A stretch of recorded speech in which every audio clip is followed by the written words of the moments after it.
we used to show. The heart of man is so full of hate. Let's make a change before it's too late. Too much killing, too much blood spilling. Each and every morning, it's weeping and mourning. We've got to stop all the crimes, erase the violence, let our voice be heard. We can't sit in silence. The hope of tomorrow is in our use today. We've got to live in love. Crime and violence don't pay.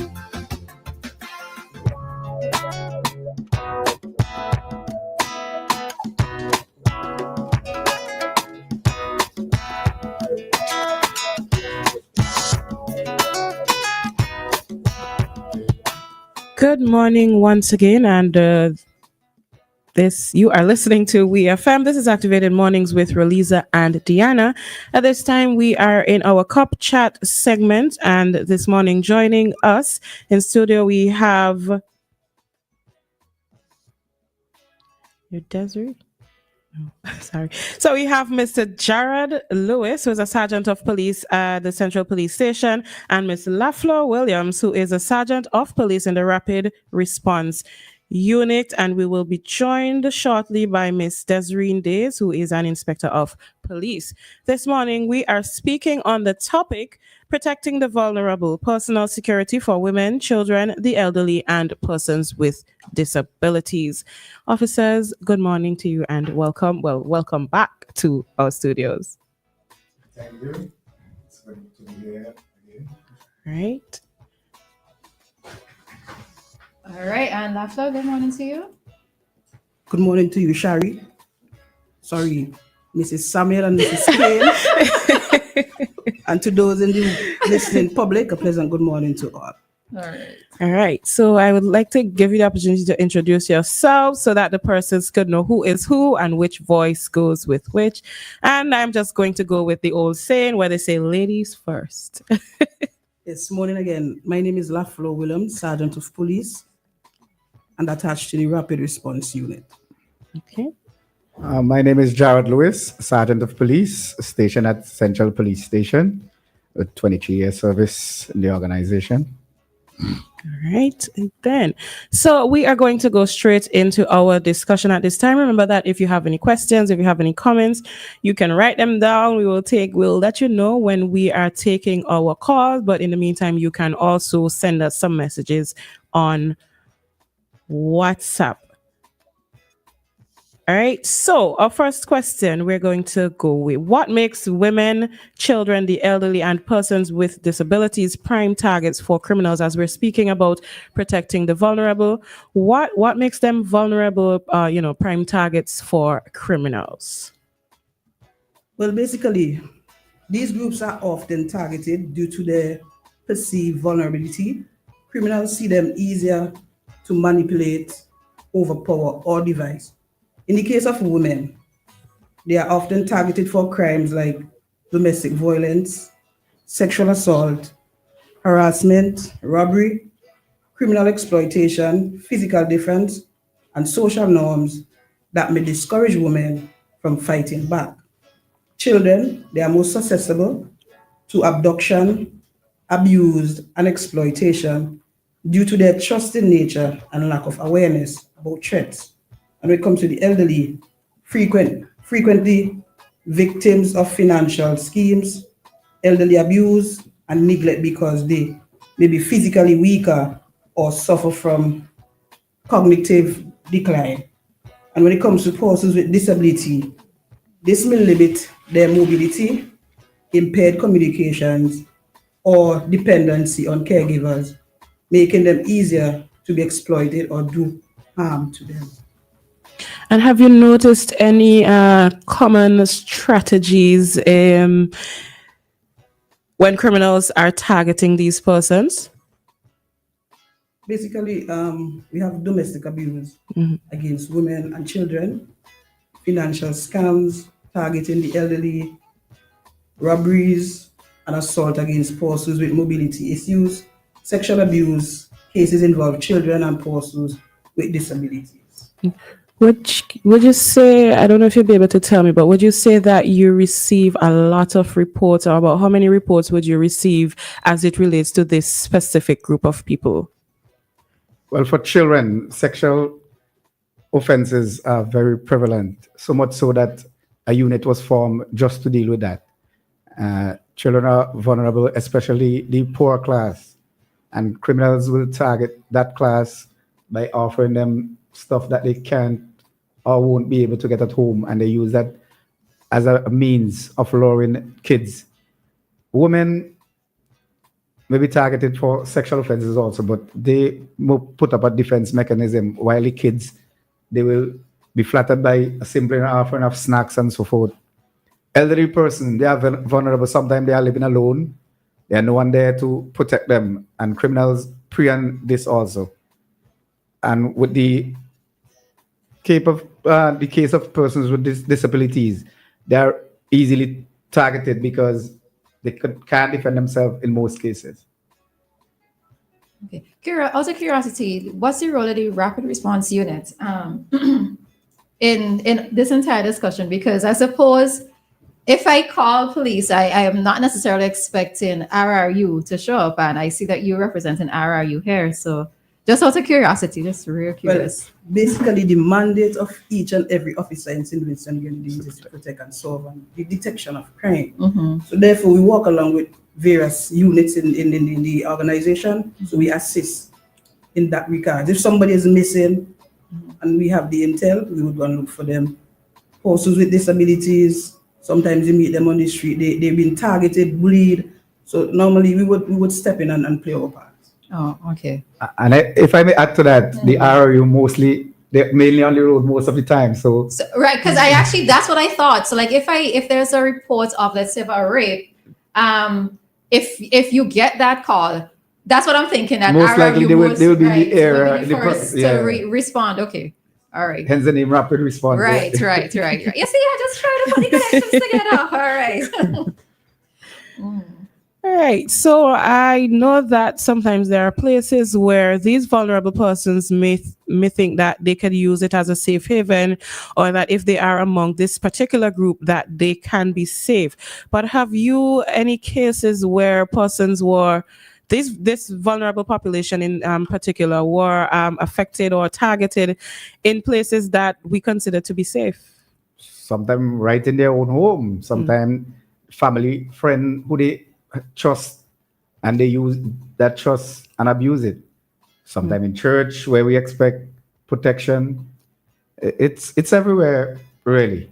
So there are a number of places that I've heard where these offenses took place, and I was, thrown off because that's supposed to be their safe haven, and their rights were violated in that space. Okay, we have a caller, so let's entertain caller this time. Hi, caller. Good morning. Good morning, Roleza. This is the second time I'm really calling a program. Morning, this is Cain. Good morning. I'm calling and I'd like to direct this question to the sergeant, okay? You guys are talking about protecting different class of people, right? So if an elderly have been targeted, been robbed, and you know when you get old, you lose your sense of something. You're not function the way you used to, and these people will move in on these elderly and say, listen, if you don't give me such and such, we're gonna get you into trouble. And they are so fear, and they give up the money, whatever possessions they have. How do we deal with this? How do we come to the station and make a report and get action, get our report dealt with, Mr. Sergeant? Well, if the person is capable of making a report for himself, they can do so. Or if they are old and have a caregiver, the caregiver having knowledge of that report can make a report on their behalf. Or anyone of a family member who have knowledge of the report. We try our best to deal with it as quickly as possible, saying that is an elderly person. We know the barriers we have when you're elderly and you, as you say, losing it. But we will take our time, take our report, and because sometimes they might think a crime is being perpetrated against them, and sometimes it is not so. But we don't assume anything, so we take what they say Let and me investigate. Let me put in here. I don't want to cut you off, okay? I'm not on island. I'm not on the island, okay?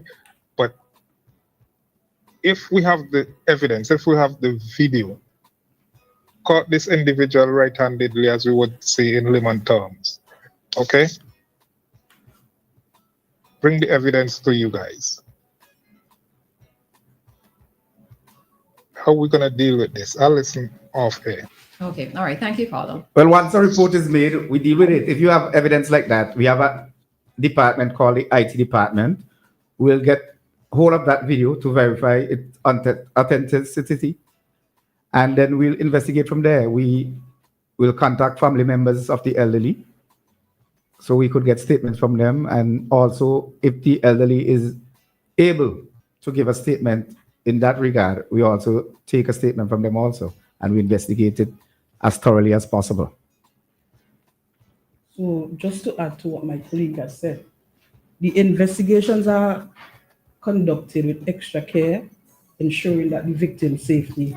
Into the mic. Into the mic. Okay, as I was saying, is that investigations are conducted with extra care, ensuring that the victim feels safe and comfortable in reporting the matter to the police.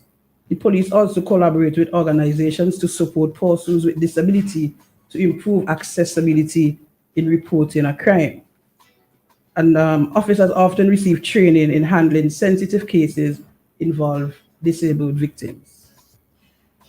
All right. Now, I know that generally before a matter can proceed, you have to have a complaining witness, right? What about in a case where I am the person who is observing something happening against, well, elderly child or somebody who's disabled? Let's say as a neighbor, I am hearing, let's say, constant crying, constant screaming. But when you go to investigate, I've made several reports and you go to investigate, the victim doesn't say anything. The victim doesn't want to press charges. How is a matter like that going to be addressed? It depends. If it's a child and they doesn't want to press charges per se, we contact the welfare department. Most likely we'll check to see if they were physically abused, and the welfare can remove the child from that home. In the case of an elderly, I haven't met on such a case, but I think it will be the same. You could talk to welfare and we look into the welfare, because be it that they're elderly, we still have to look out for them, and we still have offenses that deals with that. Much people don't know, but we have something called failing to supply necessity. That will come for you not taking care of your elderly parent. Because it doesn't specify whether children or what. It just say if you have care and custody of someone under your care, you must provide the necessities for them. So that will cover the elderly also. Okay. And I suppose the disabled as well, too. Yes, please. Yeah. Okay. All right. What does the force have in place to protect these vulnerable people? Apart from getting a report and working on the report when it comes to you, is there anything in place before something actually happens to protect this vulnerable population? Yes. For ladies, we have the Domestic Violence Act. Once the police receive a report, by law, they are mandated to act on it. Meaning, they could get a report from anyone. Could be a nosy neighbor, someone pass and see something. So neighbor. Let me rephrase. Concerned neighbor. Once they receive a report, by law, we are mandated to act. So even though the victim themselves does not report, once we receive that report, we are mandated to act. In the Domestic Violence Act, once you receive such report, you inform the lady, person, because man can be a victim of domestic violence also. You point them on where they should go, whether to the family court to seek a protection order or restrictive order that will protect you from domestic violence, and there's something they call an interim protection order that can be heard in court without the defendant, the complainant. That is done speedily, and it will be for a short time, maybe 2 months, 3 months, until the police can deal with it. But there are things in place to deal with that. Can you give us some of the details of the protection orders, like what it is? Can you do that? Well, it's basically a person cannot, no form of violence, whether shout at you, deprive you of anything. Like if you depend on them, they can say, "Well, I'm not giving you the money today." That is protection from abuse. Protection. Yeah, protection order. You can be in the space. If you have separate rooms, you can just go in the room just like that, or the law might prohibit you from going there. Like, all right, if you have shared space, like the kitchen, when you're in the kitchen, the perpetrator might have to wait his turn until they are finished before they can go. So basically, that's a protection order. It's protect you from domestic violence. Even screaming. You can have protection order in the same house? Yes. Yes. Wow. Yes. Especially. I honestly thought protection order meant that the person could not be within the same vicinity. That's a restraining order. You have two. You have restraining order and you have protection order. Protection order, you both can be living in the same house, whether upstairs or downstairs, or if it's a 2-bedroom. In a shared accommodation? Yes, the court will, if it's not possible for you to go elsewhere and you have 2-bedroom, but how about not possible for the perpetrator to go elsewhere? Because I shouldn't have to move. Well, he will have to find alternative. Right. So yeah. Accommodation. But sometimes we have shared accommodation. And yes, the protection order protect you from both of you in the same house. Protection order protect you. So you cannot scream at the person. I know when I asked about threatening language, because you might have to physically harm me, but you could say something to me. Yeah, remember. So that's a new charge? No, that's not a new charge. It could be a new charge? No, it's in the law. Okay. I'm learning something new today. Abuse could be physical. It could be verbal. And then in this case where the person is dependent on him, could we say, well, I'm not going to give you anything for a week? All that is abuse. Financial abuse. Yeah. Yes. Learn something new today. All right. All right. Now, and even in that case, they have something called neglect to maintain family. That's an offense also.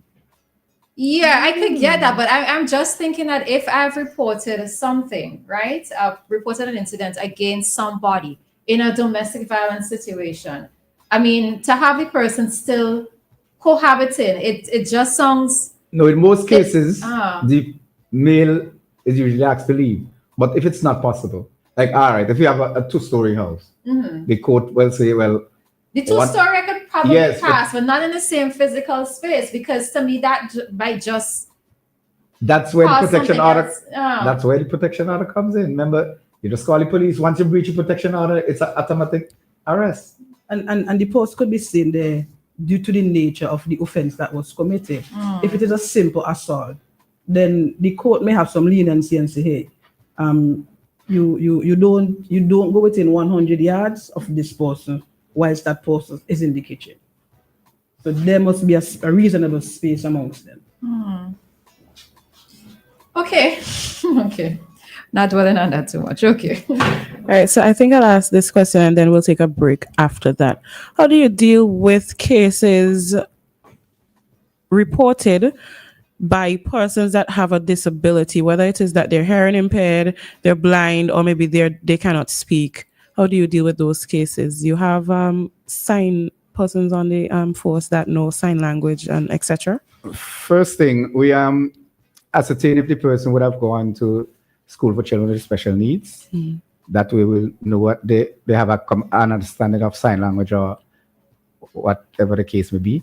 And we contact someone from the school who does sign language and so to deal with that. If they never went to the school, it would be a bit of a challenge. What we tend to do, most likely a family member who is accustomed to communicating with the person, we'll use them to take a statement from that person What if it's the family member that is usually interpreting for them as the one that they have the case against? What would happen? Then we check in the ministry whether welfare, who someone might be able to, communicate with that person. Because sometimes that is the case sometimes. Okay, so we don't have anybody on the force right now who knows sign language. Not to my knowledge. All right. So we will take a break right here and then we'll come back. Listeners, when we come back, you can call us with your questions or comments using our number for WhatsApp or for a direct call. Do you want to feel clean or refreshed after using the bathroom? Whether at home, work, or play? Welcome to My Smart Toilet Seat. All of our products wash your private parts after using the bathroom without the use of your hands. Let's hear what our national table tennis champion, Damian Dublin, has to say. I tried it and it works. There are 4 options. Simply add an attachment to your existing toilet seat or choose a non-electric seat, or better, an electric seat that washes and dries you with warm water and air. Lastly, get a complete smart toilet that also flushes itself. What are you waiting for? Get your smart toilet seat today. Be smart, be refreshed, be clean, be a winner like me. Our smart toilet seat is available throughout St. Vincent at retail outlets with the orange flags. You can call us at 457-1703 or visit our website at justwashit.vc.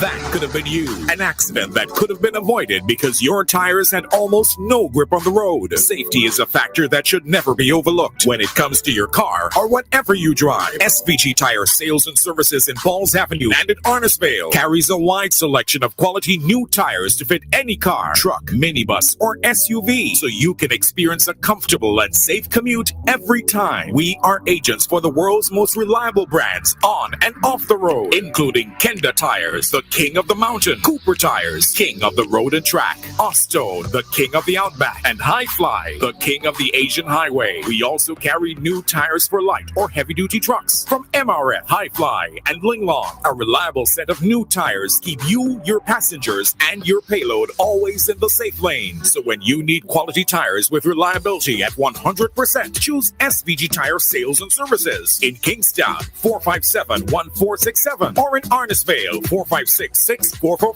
SVG Tire Sales and Services. Performance and reliability proven when the rubber meets the road. St. Vincent and the Grenadines. It's a whole new world out there. Reaching new customers and getting products faster. That's what it's all about. Ocean freight rates are skyrocketing, so don't pay more for slower service. It's time to switch to faster, more reliable air cargo service with SkyMax Cargo. Up to 3 flights weekly to and from the USA, Puerto Rico, and the Caribbean islands. Providing excellent import, export, and e-commerce solutions to put you ahead of the competition. For special low rates on small packages and air cargo, contact SkyMax today. 784-456-5400. Local agents SwiftPack Interbrand Cargo. Call 784-456-5400 to book your shipments today. Grab a high room and come along. Be a hero, stand up strong. High room beer where you belong. When the D-Max so sleek. Hyrule lovers, Vincentians, hear this. Are you ready to step into the Heroes Club and claim your chance to win a brand new 2025 Isuzu D-Max pickup? Here's how it works. Purchase a Hyrule. Check under the crown for the letters H-E-R-O. Collect all 4 letters. Place them in an envelope with the name, address, contact number, and the name of our first national hero. And enter to win. VC to the max. Heroes celebrate. Raise your Hyrule. Feel the pride. And spell your way to victory. Be a hero. Drink Hyrule. Like a hero through SVG Street. Hold your own. 40 years and counting. WEFM is SVG. Cop Chat. You've got questions for the police? They're here to give you the answers on WEFM 99.9.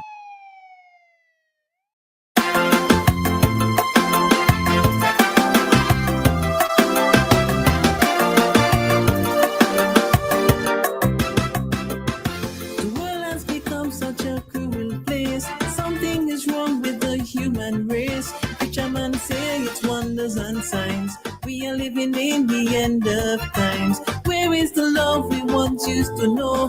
Where is the kindness we used to show? The heart of man is so full of hate. Let's make a change before it's too late. Too much killing, too much blood spilling. Each and every morning, it's weeping and mourning. We've got to stop all the crimes, erase the violence, let our voice be heard. We can't sit in silence. The hope of tomorrow is in no use today. We've got to live in love. Crime and violence don't pay.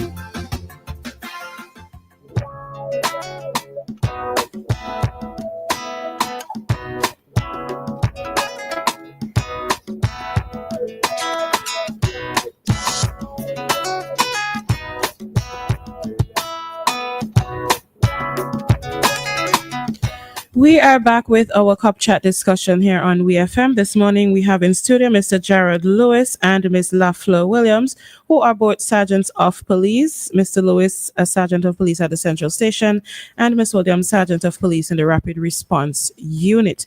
This morning we are discussing the topic, protecting the vulnerable, personal security for women, children, the elderly, and persons with disabilities. If you have any questions, any comments, feel free to call us 457-9997. With that number, you can get us on WhatsApp. You can also get us on the landline. And if you don't wish to call, you can send us a message on WhatsApp as well.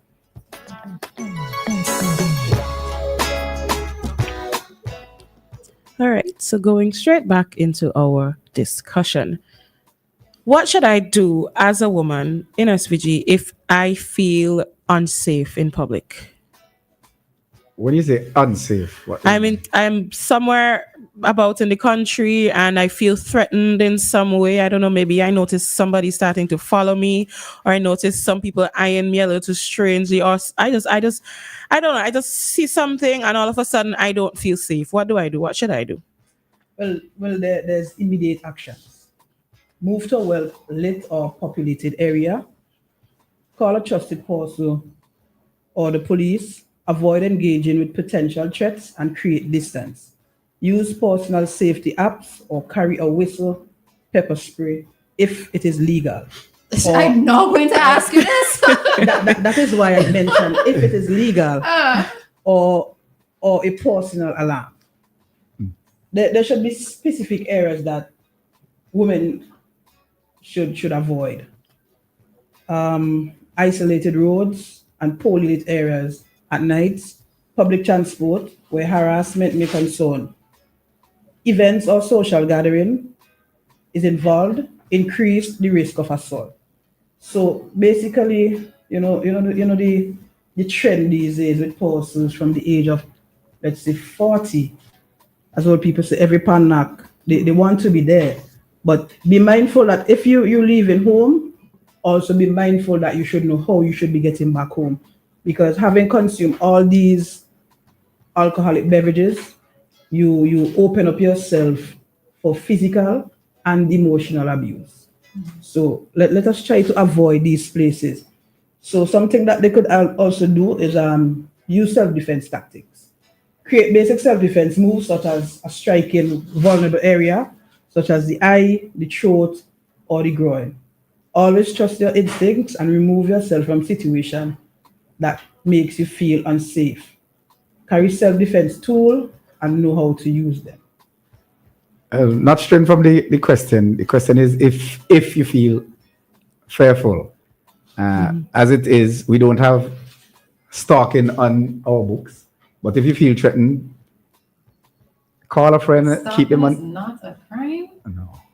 I am learning so much this morning. We don't have it on our books, stalking. We just have something like that. But if you feel that you're being followed, best thing to do, call the police, alert them that there's someone in the area who looks suspicious. Call a friend and keep them on the phone until you're in a safe space. And just to know that it is always imperative on someone to let someone know that where you are going. So in the event that something goes wrong, this person can say yes. I know that Sergeant Lewis went to CK Graves and he should have been back by this specific time. All right, we have someone in line. Hi, caller. Good morning. Good morning to the ladies Morning. Good morning. and the police officers. There is something now. The case of where you get a protection order, that whether your boyfriend or out will make threats against you. How you go about dealing with that offense is well, one is the substance and the other is zero. How you go about that? Well, once you have a protection order, the protection order does stipulate what should not be done. So if anything is done in breach of that order, you report it to the police and the police arrest you and take it to family court for breach of court order. We know that in this it's an offense. And they are to committing a public.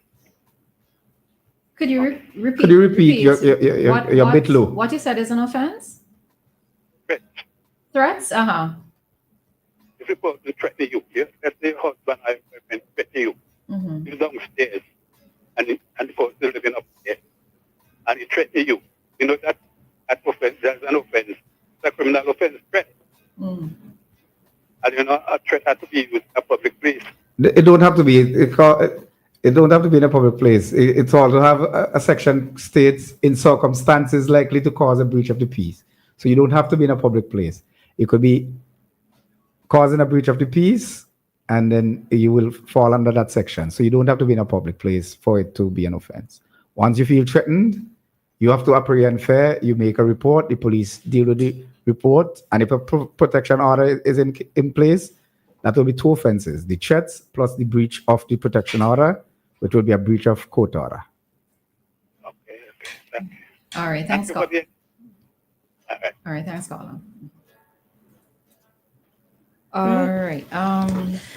Now, if I am in Kingstown, let's say late at night, I had some walk or something or the other, and I cannot get any ride to go home. Can I go to the police station and let them know that I am stranded and I need to get to my home?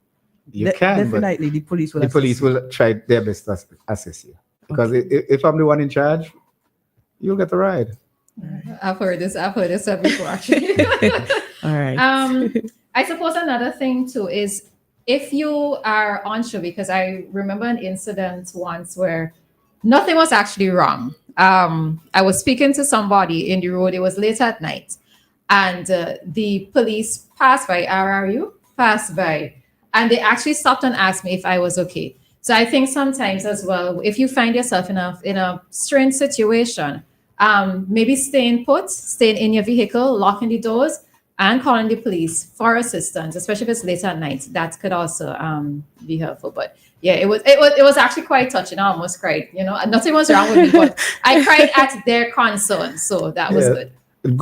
Good police normally does that. Because I can remember in my early years as a police officer, I was on beach patrol with a corporal. He was a corporal then, and something was happening on the beach. You could see what it was, but he decided, Louis, let's go down and check, make sure everything is okay, because you don't want to. That's you mean, okay. Yeah. He said you don't want to hear, well, Louis and Corporal such and such was on patrol and this thing happened and nothing was done. So we went and we checked.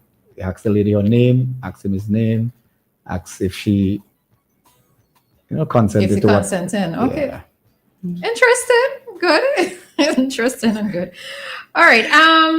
I suppose another thing as well that we should ask as well is women who live with children without a man present in the home. What steps can they take to help to protect themselves, as in terms of their physical safety? What steps can be taken? They could install burglar bars, maybe install an alarm.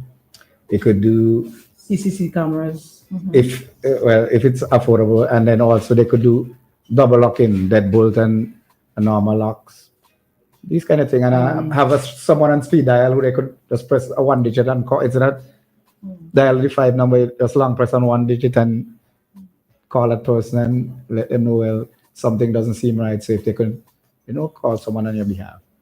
Because someone can report on your behalf, and persons are instructed not to ask who is calling. Don't ask names. When someone calls to report something, do not question them about the name. State the report and deal with it as efficiently as possible. All right. And I know that many times when we have these discussions in terms of vulnerable persons, it's always more leaning towards the side of females and females generally, right? But let's talk about the cases of domestic abuse and men reporting domestic abuse. How seriously do the police take reports of male domestic abuse? Well, we take all reports seriously. I could remember a time I was at Bible, and a lady came and said, well, she was abused, I sent out my constables. When they got on the scene, they called back. It's a Sarge. It's not the lady who was abusing her, it's the other way around. Mm-hmm. And I tell them, well, you see the guy in medical forms and let him go to the doctor and come and make a report. But they dealt with it amicably. They settled between themselves. Well, the lady moved out and what's not. Okay. But so men should not feel embarrassed to come forward and report. But it's stigma. The stigma is on the male. They fail to report offenses. But because remember in the past we've heard conversations of police not taking it seriously. They go into the station and saying such and such has happened, and they chased out of the station and told, well, you be a man about it, or go deal with it yourself. Or gone are those days. As I said, the Domestic Violence Act, it compels the police to act. So you can't run the person. Yeah. Back in the day, you used to say, oh, that man and woman thing, I go and settle that. We're not allowed to do that now. The act will deal with the police. There are ramifications for that. They will be dealt with according to that. I don't have the new Domestic Violence Act. I have the old one. But the new one mandates you to act. And even in the case of the police, they have this stigma like police would deal with the report just to get the man or woman. If you have to go in, if there's a report of domestic abuse, you have to have a special warrant to go in that house. If you don't have it, if it's like an emergency and you have to go in the house without that special warrant, you have to write a report and furnish it to the office of the DPP. That's how serious they take this domestic abuse thing. Okay. Do you know why we're not allowed to have pepper spray? I can't say offhand, but pepper spray burns their eyes. It could be used to commit a crime also. It have implications. So yeah, I think they say that it can be used against you. Yes. Yeah. It's a deadly weapon. Yeah. It could also be against you. You might have it, but it could also be used against you. Yeah, but not even that. If you don't know how to use it, you might try to spray the person and the wind blow and it affect you, and then you easily overpower. You should be trained as to how to use it. Yeah.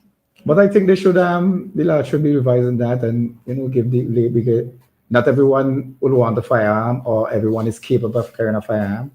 So maybe they could I probably review understand what Miss Cain is coming from.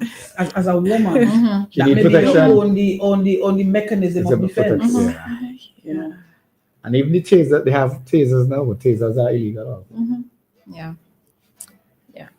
All right. One of the things that I also am concerned about is, all right, so a woman or a child may go to make a report against abuse, right? They've made a report once, they've made a report twice. Sometimes we get the impression, we wonder how many times does it take for the matter to be taken seriously? Once is enough. We don't procrastinate. We should. Let me rephrase. We shouldn't procrastinate. So it should take one instant of it reporting for you to deal with it. So basically, what you do, you treat all reports as it is. Don't say that it is not serious because we don't know the seriousness that person may be going through at that time when they made the report. So we should entertain them on the first occasion they came. Let us entertain their report. And not even that, you might know a couple personally, and you might know they what we call toxic. But that is, you have to be professional. You deal with every report on a professional level. Take the person report, you entertain it. If they come back and say they don't want to proceed further, so be it.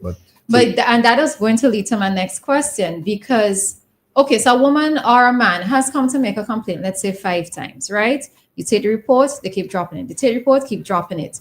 Is there any sort of advice or counseling that is given to this woman, or the victim? Let me not say woman. That is given to the victim that they should actually proceed to carry the case or the matter further, because you don't know as well too, maybe when they get home they're making up whatever situation might be happening, and then the situation repeats itself, and then some persons find themselves trapped within this particular cycle. So is there any sort of counsel? I mean, you're not supposed to influence persons making the decisions, etc., but to yourself as officers, as human beings, you can recognize when somebody is in a cycle of abuse. Well, in my case, I just point them to the family court. I just advise them what they can do, and told them to tell them, go to the family court, trash it out. You have counselors there. They will counsel both parties. So most time, if I see a repetitive report and they keep dropping it, when it's what you call overbearing, I will say, look, if you go to the family court, so you can get some counseling and sort out yourself. Because we can't neglect to take a report, even though it's 5, 6, 7. Sometimes what I just do, I just say, you know what, you always come in, you're saying you're not on anything, best you go to the court, I'll arrest the guy, and you take it to the court and let the court deal with it from there. If you want to say, well, I don't want anything in front of the court, and so be it. So at least there must be a public awareness campaign. Mm-hmm. We should have educational programs that would help the community to recognize risk and take preventative measures, hence therefore encouraging reporting. Victims and witnesses are urged to report crimes without fear or retaliation. Confidential reporting mechanisms are in place, because if I go to the station, to Central Station, I met Sergeant Lewis, and I report something to him in confidence, I expect that should stay with him, and then he report that to the relevant authority. So therefore, you put a sense of relief on me that I could come and trust Sergeant Lewis. Because these days, if persons come to the police and give certain information, what we want is their trust. Because if the police does not have the public's trust, we are in chaos. And that is what we don't want. We are encouraging them to come, report a crime. It doesn't matter how small one may think the crime is, report a crime, because it may have implications probably 2 or 3 months down the road, and then you're gonna say, if I didn't know, I should have reported the matter. And as I said before, you can call and make a report. You don't have to give your name. You see something happen, say something. You call. You don't have to identify yourself. You just call and say, officer, I saw this and I'm reporting it. The police are mandated to take what you say and act on it. Do not question you about where you're calling from, who are you, none of that. All right. And if a child walks into the station, right? Because we've seen a lot of instances where there are missing children posters, and many times we're quick to make assumptions about why they're missing, right? But in many instances, some of these children are actually abused. They're in abusive family situations or abused sexually. If a child walks into the station, so let's say we are talking directly to a child now who is being abused. If a child walks into the station, what is generally the procedure that happens? What can happen from there? If it's a sexual nature, we have the sexual offences unit. You contact them, let them know. Then you have the welfare department. You call them and you inform someone that a child came and they make a report. Especially if it's against a parent, you don't. Every parent can make a report. So best step: inform welfare, inform sexual offences unit, and they will take it from there. All right. So I can say, Sergeant Lewis, my mother has been abusing me for da-da-da-da-da. As the child, I walk into that station, you take my report, but what happens to me afterwards though? Do I go back to the home of the parent? I contact welfare will decide that. Okay. Welfare, normally they take them out of the home. Social services? Social welfare. So they would put them in a safe home. I think we have one in Bukumen. We used to have one in Cain, but I think that was destroyed. Right. But we have one in Bukumen. Okay. So children should feel comfortable walking into any police station to make a report, yes. Right? And we remember when I was working in Chateaubelair, I had an incident. A mother went away for almost a week and left out 3 kids home. We contact welfare. Welfare took them to the home in Bucament, and she was charged, and she was convicted because she pleaded guilty. Okay. And let's say a woman has been raped, right? What are the next steps that she should, well, woman or man? I really should just, an individual has been raped. What are the next steps that they should take? Upon calling the police, letting them know what's happened, what are the next steps? First instance, we just encourage them not to take a shower unless it's absolutely necessary, because that will wash away anything. They make the report. They could call any station. As I said, there's a unit that deals with that. The station will contact the unit. The unit will come and they will deal with it from there. Okay. So as I said, so don't shower, don't change clothing unless it's absolutely necessary. Okay. Because that any evidence would be washed away. But normally they encourage them not to take a shower, so the police can, get any evidence that is there. And is it advised that they walk into the station, or police can come and meet them where they are? Police can come and meet them where they are. They don't necessarily have to go to the station. They could call and say, "Officer, I was raped." If it's in a district, the out district police, normally they will call the sexual offences unit, and then both of them could go to the area. So they don't have to come to the station. They can call and report, and the police will respond. Okay. Because they would still feel fearful of walking alone to go to the station and report that matter, or they may be attacked by that person who may rape them. So to avoid that, the best thing is that they stay at their home, contact the police, and the police will come and get them. And not even that, other incident that happened in Kingston, that's above the magistrate court area. A lady was raped, and she was in a plastic. She went to her home and was given a garbage bag to cover herself. And they called the police, and the police went and dealt with it. The person was convicted. He's currently serving a sentence. So you don't have to go to the station. You could call the police, and the police will respond, or should respond. All right, and let's speak directly to the disabled now. I think for them it's a little bit tricky in terms of making reports and maybe having a full understanding. Do the police tend to work along with the School for Children with Special Needs in terms of making children aware of what their rights are? Children at the school, for persons who are differently abled, making them aware of what their rights are in terms of going to the school and having that conversation with them. I don't think that is in place currently, but we can look at that. Could also always send police to teach them appropriate touching and all these kind of things. But there's an offense for having sex with someone who is disabled. So everything is on the books to protect our vulnerables. So, but as you say, we could look at that, have conversation with Corporal Smith, and let them look into that. They could go into schools and have these kind of programs. How do you determine if somebody who is disabled and has children, how do you determine if that was consensual or if they were taken advantage of? Well, it depends on the state of mind. Your condition, as I said, it is an offense, but remember some of them, even though they are they have humans, and they, because when I was in Chateauville, you have a dummy lady. It goes like, oh. But she had a boyfriend, and she can't communicate well. But okay. Yeah. All right. So as we wrap up this interview, we're going to allow you maybe a minute or so to leave some final words with us and the listeners. Well, lady first, as we say.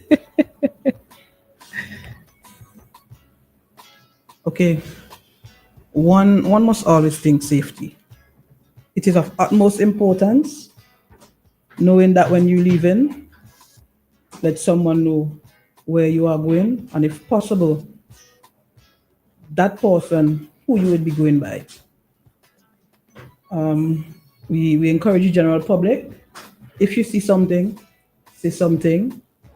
We heavily depend and rely on your trust to help solve all of these crimes that are taking place in St. Vincent and the Grenadines at the moment. And we thank you for your continued support and even beyond 2025. Just to reiterate what my counterpart said, if you see something, say something, call the station. You don't have to identify yourself. Call and say what you're reporting. If they ask you your name, as the deputy commissioner will say, hang up your phone. If they ask you your name, hang up your phone. Just call and say you're making a report. Don't let anyone question you. If you are affected anyway, don't be afraid to come to the police. The police are here to serve and to protect. You shouldn't be fearing the police. I know there are adverse comments out there against the police at this present moment, but the police are your friend. Don't be afraid to come and air your grievances and have them ventilated. All right, thank you very much. So that was Officer Jared Lewis, Sergeant of Police in the Central Police Station, and Miss Lafleur Williams, who is also a Sergeant of Police in the Rapid Response Unit. They were here with us this morning speaking on the topic, protecting the vulnerable, personal security for women, children, the elderly, and persons with disabilities. We have come to the end of our interview. Officers, thank you for being with us here today. And until we have our next interview again. Thank you very much. It was a pleasure being here. All right, listeners, it is now 9:04, so we are